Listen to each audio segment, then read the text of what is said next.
Hello and welcome to another episode of The Tigers Down Under. I'm your host as always, Alex, and I have with me Brad. Good evening. Well, I mean, after last week, we kind of said at the start, at the end, I should say, that we hoped we'd be talking about a pretty successful result against Leicester this week, and we might not have believed that was going to be the case, but it certainly seems to have been, um, with a 2-1 victory. How did you see it? Um, Obviously it was amazing, and we talked about last week. All these sorts of slightly negative approaches to the game on the field, and how limiting limiting the damage would be sort of the best outcome. But I don't know what it is about this team. But if we go back, even probably to the last time we got promoted and we were written off in that first half of the first premiership year, and yet with that same 11 that we seem to post every week, there was sort of a resolve to play as a team. And the one thing I sort of noticed is maybe for the first time we actually showed that we don't necessarily need to bring in stars to do a team job. It does remind me of that first Premier League season where I think Rosenia and a few other guys, maybe Quinn, Boyd, had also talked about the fact that we had one of the best team spirits going around in that promotion season out of the championship, and I think we Mm. lost that a bit in that second season when we brought in guys like Benafa, even to an extent Hernandez, guys like that who were foreign players who didn't really know the team, didn't know the players, were on big money, and it might have upset a few players. And we seem to lose that team spirit a bit. But just looking at that team huddle after the win against Leicester just shows you how together the players are and how they're really working for each other. Absolutely, yeah. And I think that pretty much sums up where we've gone wrong in previous campaigns. If you even go back way back in the day when signing Jimmy Bullard was the biggest thing since sliced Yeah. bread, but clearly it creates even if it's not intentional, it can still create a divide. And then you start looking at those that aren't really team players. What's he getting paid versus me? Why are they bringing this star in when I've been here 5 years? And all these sorts of things. But I mean, let's face it, these guys have been together now for for a while. There's no real other than Klukas and Jakupovic. The starting lineup is a sprinkle of what we would say is our core group anyway. Um, but having been forced to play a pre-season together unchanged is pretty much what I think set the result from the start. And what did you make of Davies? He seemed to be back to his best. He was pretty clearly my man of the match. I don't know about you, but especially after his comments in pre-season, he's really sort of stepped up to that mantle of captain and really taken hold of the team and is really leading it with a lot of gusto. Yeah, look, and I mean, if you go back a couple of years ago, he was club captain. He really, in that first year he joined us, showed us that he's a leader, an out and out leader, and it was only through a few injuries and not getting really back into the side. And one thing you can't discount, as much as we would have loved to have seen Dawson's name on the team sheet, sometimes you get a real fair idea of what the character of the bloke is when someone had to step up. And in fact, I think all the players did. But Davies really showed that he's back to that form that used to, rightly or wrongly, debate whether he was due an England call up. And it was quite interesting. I mean, I didn't even realize this, but there was an article in the Hull Daily Mail today from Peter Swan basically suggesting that Davies, whilst not a natural leader, had kind of stepped into the role. And he actually tweeted out afterwards saying it was quite an odd article because apart from a brief spell at Leicester, he has captained every club that he has played at, which I didn't actually realize, but it clearly shows the mark of the man that he's sort of that leadership character, and everywhere he goes, he's sort of um, he commands that sort of respect. Yeah, and I think he's probably a player that he might discount his own ability sometimes, but when you look at it, he's done some pretty serious shifts against arguably not just on the weekend, but world leading strike partners, and he's other than when he went through a real patch where I think mentally he just wasn't there anymore, or he was really wondering whether he had a future at the club. He's always shown that he can match it. Yeah, for sure. We'll walk through the goals now because there were a couple of pretty decent goals scored as well. The first one which for a while we weren't sure who actually scored it between Hernandez and Diomande. I don't think I've ever seen anything like that, a pretty much tandem bicycle kick from the two of them. What was your emotion when that one went in?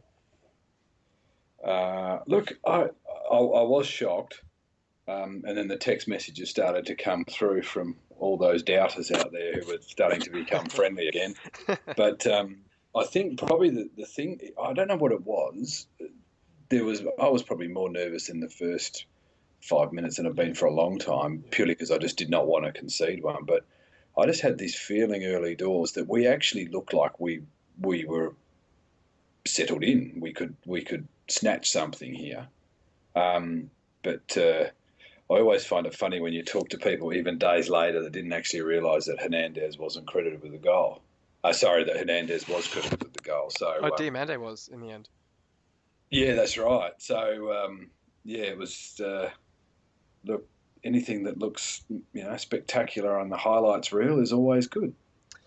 And I mean, we were talking about it last week. I think both you and I had that sort of sneaking suspicion that we would actually do all right in this game. We weren't going to get battered. And early days, it didn't quite look like that because I think Musa and Vardy both had pretty decent chances. And I think Livermore had a brilliant block to keep Vardy out. But going in at halftime 1-0 up certainly helped the confidence and helped the team.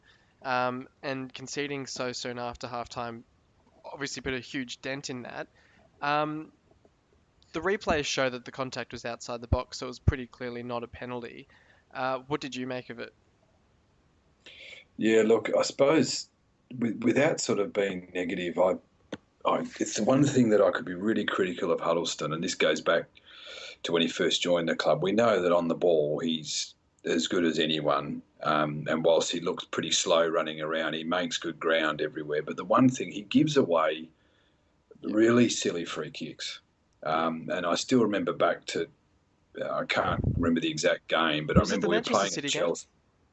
What's that, Sorry. sorry? Was it the Manchester City game? Is that the one with? Yeah, look, that's one of them. But even Yeah, going back several years ago when he first joined us, yeah, he gave a sloppy kick against Chelsea when we were actually holding our own. And then from then on, the floodgates just open, and then we look like a bottom run side. I think sometimes uh, maybe his perceived lack of pace, from my perspective, makes him look like he gives away these behind the ball type tackles that really aren't a really strong tackle anyway. Um, but yeah, I'd pretty much got a little bit upset when I saw it, and then of course then you see the replay and see it was outside the box. But I think in hindsight, if you look at what Vardy missed in the first half and how close they came, it was probably coming yeah. that they were going to get it. I suppose it would have surprised them it was even a penalty. And I mean, he'd be pretty disappointed that he even put in that tackle because, as you say, it wasn't a needed tackle. So even if you're going to say it wasn't really a penalty, it's still a pretty soft foul to give away for that one. But in the end, we still managed to get the win with a pretty lovely Snodgrass half volley, I guess you'd call it. After a bit of sloppy play from Schmeichel, which was a bit uncharacteristic from him, and a couple of the Leicester players are pretty uncharacteristic. I mean, Vardy had his least touches ever in a Premier League game. Mahrez looked pretty much a shadow of himself, and I really think they were missing Kante, to be honest. But that Schmeichel throw that Elmo pretty much latched onto, and he certainly seems to have kind of risen to the occasion again now that we're back in the Premier League, and then Snodgrass puts it away. Yeah, it was good to see Snodgrass's goal because I mean technically it was very good, but probably the thing that probably impressed me a little bit about Snodgrass, and I still remember late last year, I sort of felt like if he did leave the club to another club, I wouldn't be disappointed because I just felt attitude-wise, he's a guy who wears his heart on his sleeve, clearly, but I think he got subbed off, might have been the championship playoff final, and I just felt like the way he reacted wasn't a good look. Yeah.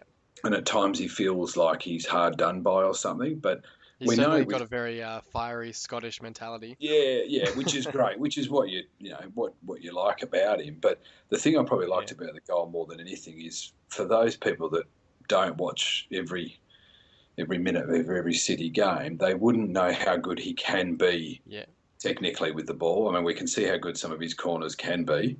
Um, and I suppose in recent years, Elmo was sort of the king of the crosses. and having to slot more defensively. We're seeing Snodgrass slide in nicely with this sort of passing play, and I just think it was nice to see him score a goal that actually looked like Premier League quality. Yeah. Yeah, I mean, he certainly had a Premier League quality game. I mean, his set pieces were brilliant. Tested Schmeichel, I think it was in the first half, it might have been in the second half, and as you say, his corners as well were really dangerous. So, and I think we could have almost scored from one of those early on, and obviously did manage to score from one at the end of the first half. Um, Mm. who would your 3-2-1 for best on ground be? Look, I'm, I do agree with you. I think Davies was probably the best player, but I think, and I've actually watched the game again in full just yesterday to sort of, I don't know, maybe take the emotion out of it and digest it a little bit. I can't underestimate how good Clucas Yep, was. yep, And the thing that I probably didn't realise until reading a bit of the media back from a week ago was effectively he's playing well out of position yeah, in a role that, I mean, let's face it, he's sort of semi-replaced Huddleston as that passing, holding midfielder type role. And I just thought, early doors especially, his energy and the confidence he had probably set the scene. And it probably goes back to the fact that he just was given a mandate by the manager to do a role, and we know you can do it. And he just showed like he was not out of place at all. So he's getting my three just because I think of the improvement that we saw in him. no, fair enough. I think it's very hard to split between him and Davies. So that's Yeah, and I think Davies would clearly be there for the two. The other one is not so much for the positive, but I actually was really impressed with Livermore's yeah, defensive mindset. I know that's sort of silly when you're looking at a defender, but when you watch the Torino game, he really looked like he wanted to play the ball out of defence, and he was moving up and almost had to take blokes on. Whereas this time I felt like he really stuck to the game plan and probably made Davies' job even easier because he was doing his job so yeah. well. So I was going to give him a sneaky point on the end there just for the fact that I think that the two of them really outfoxed a really good strike duo. Outfoxed, I like that one. Yeah, well, you've got to throw something in, don't you? Yeah, I mean, I'd probably yeah stick with Davies for the three, but as you say, Clucas obviously had a tremendous game as well, and they are hard to split. And as you say, I mean, Clucas was played in that central midfield role almost all preseason, so I think people are keen to give the credit to Phelan on that one, but I have a feeling Bruce started him off there as well when we were short on numbers. And when you think about it, I mean, we signed him from Chesterfield, and I have a feeling he was pretty much playing as a striker for Chesterfield, and that Mm. was coming from left wing to striker. So to go from left wing to striker to basically a deep laying playmaker for us is just incredible in showing his versatility. So he has to get the two, and then as you say, Livermore as well for the number one because he kind of he would have made or broken the game for us as that second centre back, and if he had a poor game, the Mm. floodgates would have just opened. But he set the tone really early with that block against Vardy, and he just basically ran the game at centre back with Davies after that, and his confidence just grew over the game, and he just looked a real natural centre back, which was pretty amazing considering his natural position.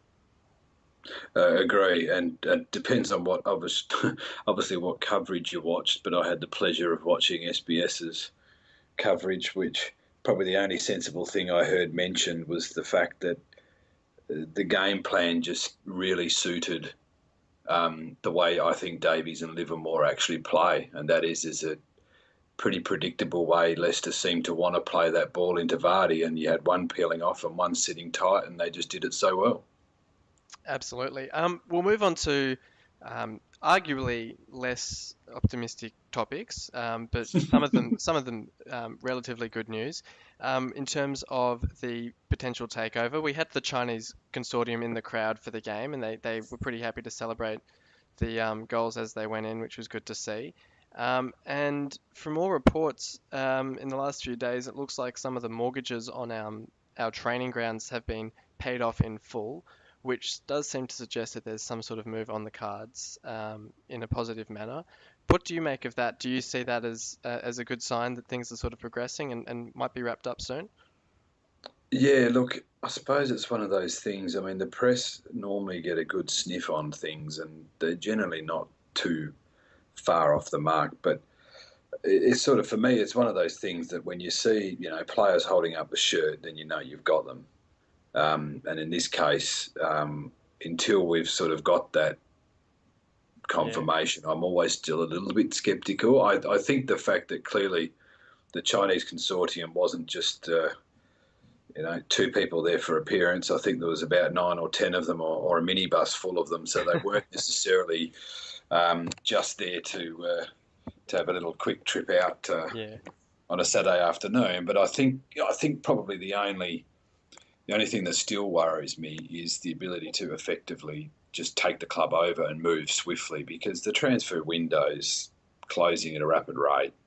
And we all know that pretty much most of the best business is probably already done by most clubs. And Phelan probably is still feeling like if he's got any future at the club, he's got to put a couple of these results together, not so much a win, but just credible results. So it all gets back to the fact that the day it's announced, we'll be rejoicing in the street.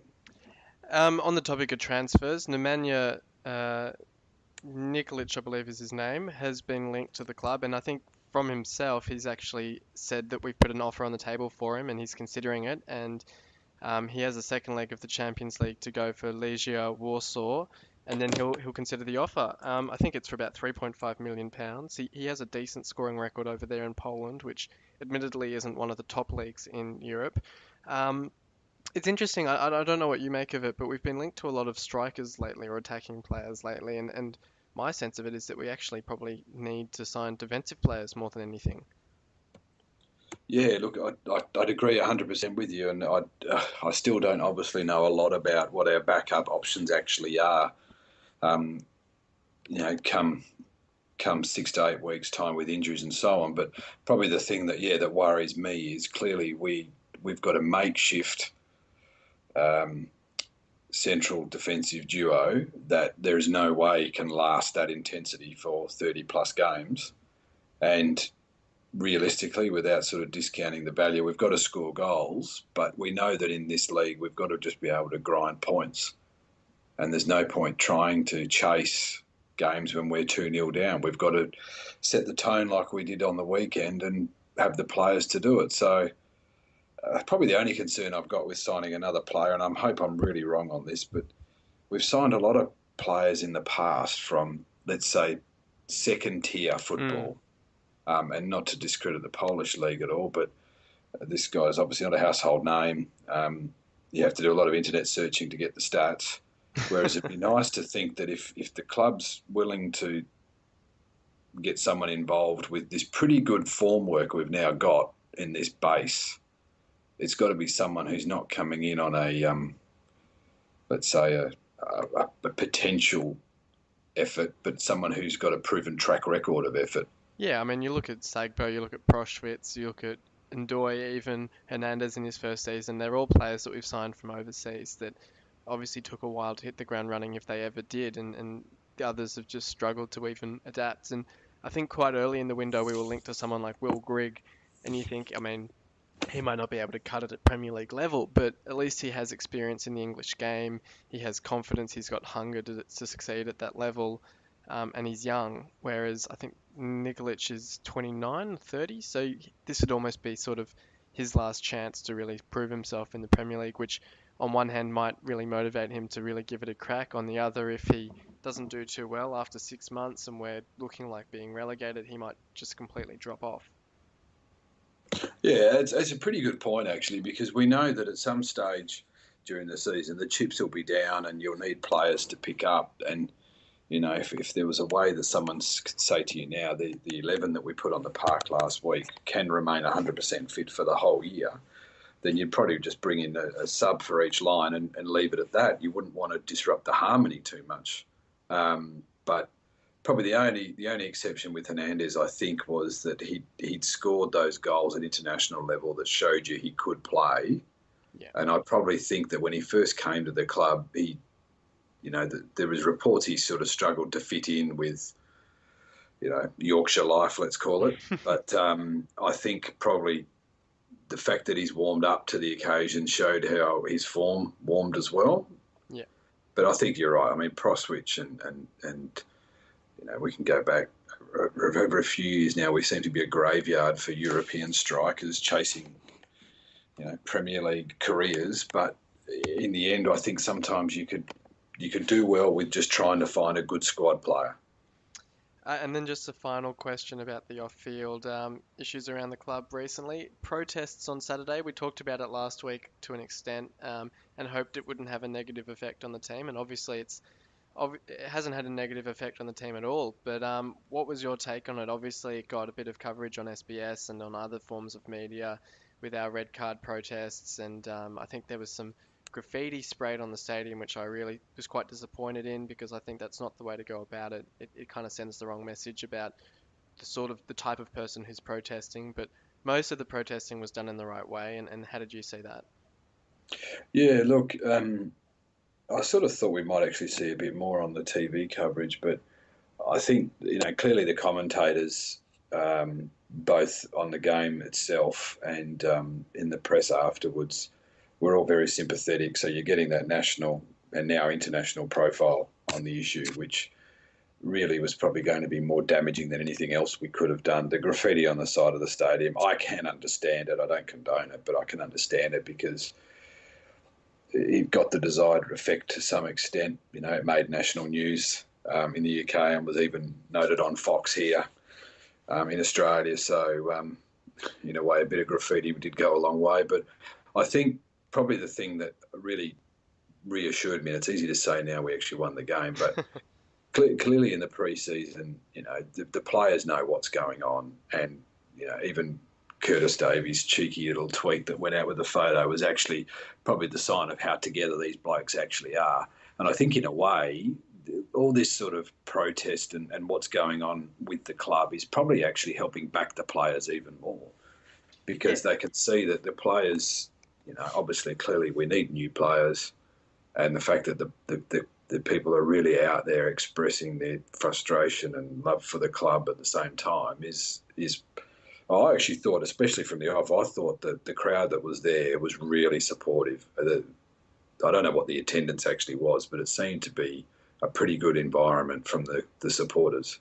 And I think there was a comment that basically the supporters and the players have as strong a relationship as they've ever had because they're all basically in it together, all trying to stick together and show that solidarity and get through this quite tricky situation, which is really good to see because if there's this disconnect with the club and the owners, at least it's good to see that there's no disconnect between the players and the supporters.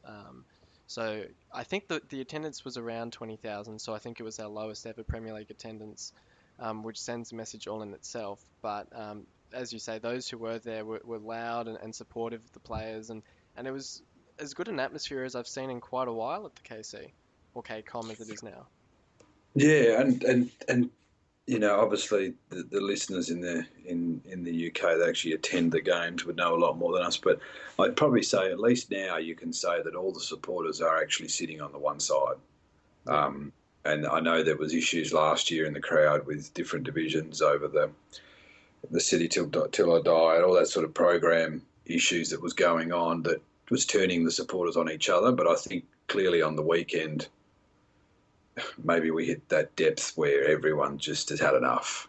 And that's probably the only positive from it so far. Yeah.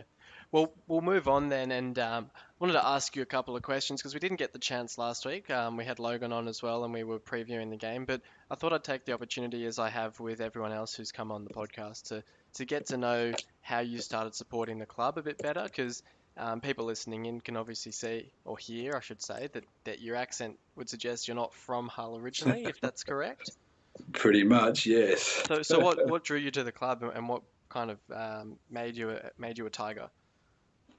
Well, I've got my family to thank. So my father and grandmother were born and lived in Hessel, Okay. not far from Boothbury Road, and so pretty much from about the age of 8, all I knew was my old man getting frustrated with his local team possibly going into what in those days was sort of non-league oblivion. Yeah. And he always used to tell me about the fact that it's such a big town to have no real professional club. And I used to listen, but not really pay much attention. Yeah. But it was probably about the time, so probably it was sort of mid to late 80s where I started to get a bit interested in what they call soccer here. And you sort of saw Liverpool shirts, and in those days we had, Craig Johnson was playing for Liverpool and Ian Rush was a superstar, and all we ever got was Liverpool. That it sort of turned me back towards someone who's not popular. And probably for me, what it was I was in the UK 93 or 94, I think it was, and I decided to go to the ground and, basically have a look around and all that sort of stuff. And that was around the era of when we were really just dogfighting our way out of the bottom of Divi 3 in those days. Yep. And pretty much luckily for me, the more interested I got, the more we seemed to be getting worse and worse. But then obviously the shining light was when Peter Taylor came in and started effectively rebuilding the club from the playing division, and then obviously we are where we are today. And who was sort of the players that you grew up watching, and who were the players that sort of captured you at that young age? Look, probably it was always hard because you could never watch anything. Yeah. But I remember in those days getting all sorts of weird internet feeds on different things. The internet obviously just started kicking off, and late 90s I was starting to get radio coverage of different games. But I mean, probably if I go back really far, there was sort of the Kevin Francis, Rodney Rowe era where, I mean, I never actually got to watch them kick a ball, but you were just listening to the way that the fans forums and commentators and all this sort of stuff. It was all about this great escape and how we were going to stay up and all those sorts of things. But probably the one was Laurie Duffield came on, and I can't remember the year, but I was always just impressed with one of the forum guys who just referred to him as the dude, and it just interested me for about 6 months to find out who this dude actually was.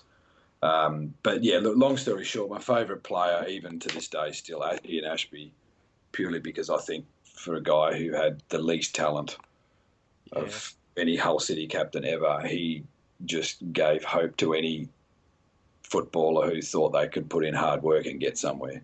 It's an amazing story. Oh, look, it is. And probably my favourite goal of all time is still the goal he scored at Yeovil. Yeovil? Yeah. Yeah. And the way he celebrated, ran pretty much half the length of the pitch to our supporters. It's still probably one of my favourite one of my favourite memories. Well, it's amazing. I mean, I was watching the film The Damn United the other day, and it kind of made me quite interested in football films of that sort, and it made me think it's such an amazing story to be told about Hull, and it's such a pity that it probably won't be because the club isn't of a high profile enough nature. I mean, if we did a Leicester and won the league, maybe there would be some interest in looking back at that story, but when you consider the fact that Ashby is the only player ever to captain his side through all 4 divisions, it's just such an incredible feat, and the way that the club has risen so quickly from basically League 2 to the Premier League in '08, and in the last, 9 years, has effectively been a Premier League club with, small dips here and there back down to the Championship, but effectively in the last 8 years we've spent more time in the Premier League than any other division. It's just unfathomable that 20 years ago the club could get to this point. Oh, look, agree. And even just the thought of when Ashby would have first joined the club. I mean, we talked about the resolve in having a team approach. I mean, he joined us, I can't remember when it was, but obviously some time ago. I think it would have been early 2000s. But he effectively came in. I think if I remember, he got a red card in his first game. Which doesn't surprise most people. I might be wrong on that, but there was something there telling me that was the case. But, I mean, he came to a club that was at the bottom of the bottom, trying to resurrect his own career. And then to think that he could take the club to that height, and he really did take the club. There was that many times he didn't score goals that often, but geez, he scored some important ones. And he wasn't tall, he wasn't quick, he wasn't necessarily great on the ball. I remember watching an Arsenal game where I don't think he actually ever sat on the ball once. I think he was that quick to try and just get it off to someone else, so he didn't look bad. But in the end, he just brought blokes together. He held blokes accountable, and probably his only downfall was hanging out with Jimmy Bullard towards the end. Livermore on the edge of the penalty area. Lovely pass out wide towards El Mohammadi. Ball played in and turned in. Well, we looked for the flag for a moment. There was a pause from the crowd as well, but Hull City have finally taken the lead. Myler stabbing it home almost on the goal line. El Mohammadi's cross was deflected. So we've just heard David Myler's goal from the Swansea League Cup tie last season, and I didn't actually realise before now, but with Leicester last week and Swansea this week, it's two of the three Premier League clubs we played in the League Cup last season in our first two fixtures. Last time we travelled there in the Premier League, we lost 3-1, courtesy of a Bafatomi Gomez double, with the consolation goal scored by McShane. Do you see the match panning out any differently this time? Do you think maybe with that confidence from last week we can get something out of this game? Yeah, look, it's hard for me because I didn't actually get to see Swansea's efforts last week. I mean, I still think that we still, although it's funny when you score 2 goals against the champions, I still think we're going to struggle to score regular goals. Yeah. And you can't get away from the fact that even in the championship last year, whilst we had some really good days out, we still were the team that was quite happy to win 1-0. Yeah. And while Steve Bruce is not there, Phelan's still going to have... I mean, Phelan was there last year. He was still part of the tactical nous of the group. And I still think that they'll have a similar mindset to last week. I think last week it paid off really well purely because of maybe first game anxiety from Leicester. They didn't seem to really be able to play their own game, which is a credit to us. But I think when we were actually looking at the odds earlier in the week, I actually thought we were a bit rough to be that outside. I think a draw is probably pretty likely. But as I said, having not watched Swansea last week, all I can see really is they beat Burnley at 1-0, and that's all I sort of know. Yeah, I mean, I had a bit of a watch of it, and Burnley were pretty unlucky not to score with Andre Gray looking typically dangerous. But Swansea had a decent shot at goal, which I think Heaton basically parried to Leroy Fer, who managed to tap it in. So they got a bit lucky with that one. And I think as much as we're going to struggle to score goals, I think Swansea are almost in the same boat, in the same camp, I should say. That they've given Gomez away on loan to Marseille for whatever reason, and they've got Llorente who looked all right, but he's basically their main man at the moment. I think Sigurdsson was on the bench against Burnley. I mean, I presume he'll start this week. He might have just been kind of eased into it after the Euros. But it's going to be, it'll be an interesting game. It's a huge 6-pointer for both sides. Both sides getting a win in that first week. If either side manages to get a win in this game as well, it really gets them off to a good start. But as you say, it sort of looks like it might end up being a draw. Both sides could end up being pretty cagey. Yeah, and I think probably, if I'm right, I don't think Swansea played both strikers last week. I think their club record signing was at Boston. He didn't play, so I don't know how well you can take much out of the margin or the scoreline last week. But quite clearly, Burnley are normally putting out a pretty organised outfit who, in a way, sort of play with a lot of grit, a lot of passion, and a real team unit approach, move around together, and that's obviously what we did last week. So probably the only thing, again, comes back to a similar approach to Leicester. You can't concede one early. I think Swansea's goal came pretty late, if I remember. Yeah. As I said, I've only read the sort of match report. I haven't actually got to see it. But then again, the pressure's always on them. They're at home. They've spent big bucks and we haven't, and Surely, with bringing new players in, they're not exactly in round 2 of the season going to have a structured process that or setup that's going to be world beating. Do you see us making no subs again? Do you think the same 11 that played against Leicester can survive another 90-minute effort? Look, I think they can. They certainly, I mean, obviously they were really blowing towards the end there, as you'd expect, and Yeah. I didn't half think that Phelan might just make a last minute tactical time wasting type substitution, but clearly he didn't want to risk anything. But at some stage, he's going to have his mind on games 3, 4, and 5, even assuming there's no players coming in. And if he can get even 80 to 85 minutes out of the majority of that squad, that's going to be great. Probably the only thing, obviously, that might change this time is I actually think that we're going to have to be defensively even better than we were on the weekend. I think on the weekend, Leicester proved that without their sort of key man in the middle from last year, they were quite one-dimensional. And in the second half especially, I think Davies sort of peeled off nicely and got quite a few easier balls than he would have expected.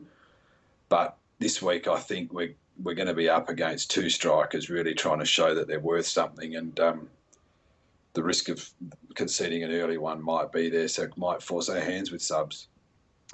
And how do you see the score playing out? Do you see us managing a goal? I think you said earlier that we might struggle for goals in this one. I mean, I can probably see a 1-1 draw myself. What do you think?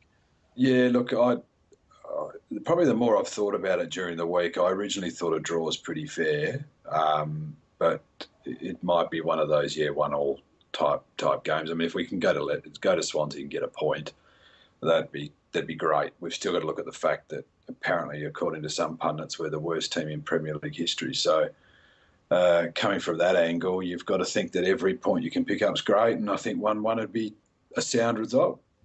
And then kind of rolling on from there, what would your dream headline for the weekend be? I think one of the headlines we predicted last week was Davies scoring a last-minute winner, which, I mean, he didn't score the winner, but he had a pretty tremendous game. So in that sense, we weren't too far off. But what would your dream headline be for this one?